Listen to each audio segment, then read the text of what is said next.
Bonjour et bienvenue dans le Dico. Aujourd'hui, on vous propose un épisode sur les médicaments.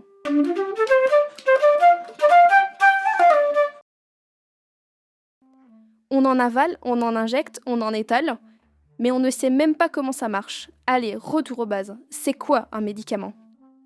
Un médicament est une préparation destinée à améliorer l'état de santé d'un patient.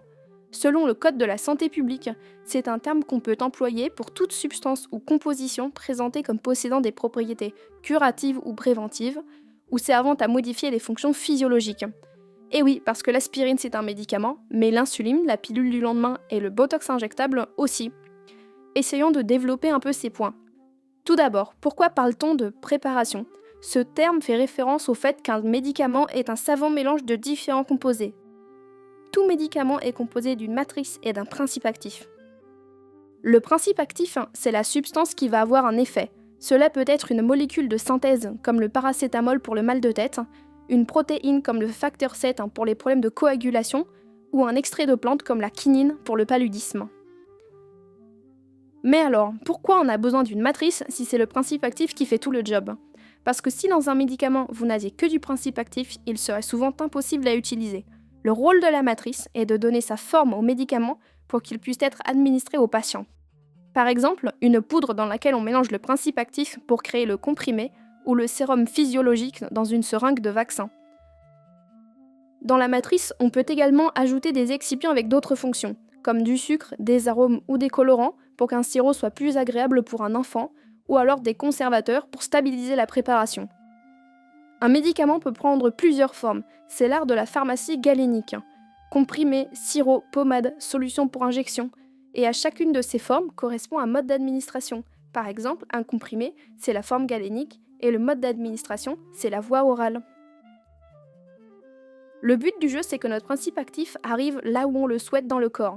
Par exemple, pour de nombreux médicaments, on utilise le sang qui va permettre la diffusion dans l'organisme. Même s'ils ont des actions bénéfiques, tous les médicaments ont des effets secondaires. C'est pour cela qu'on évalue la balance bénéfice-risque lors d'essais cliniques. Et cela nous amène à notre second point. Comment sait-on que le médicament va avoir l'effet recherché et donc améliorer l'état de santé du patient ? Eh bien parce que pour chaque médicament, on va démontrer que les bénéfices surpassent les risques en vue d'obtenir son approbation et donc son autorisation de mise sur le marché. Sauf pour l'homéopathie, qui bénéficie d'un passe-droit historique et n'a pas besoin de prouver son efficacité. On voit ça dans une autre vidéo, vous trouverez bientôt le lien en description. Cela nous amène aussi à la notion d'indication et de contre-indication. L'indication, c'est assez simple. C'est l'objectif thérapeutique recherché et pour lequel on a mené un essai clinique.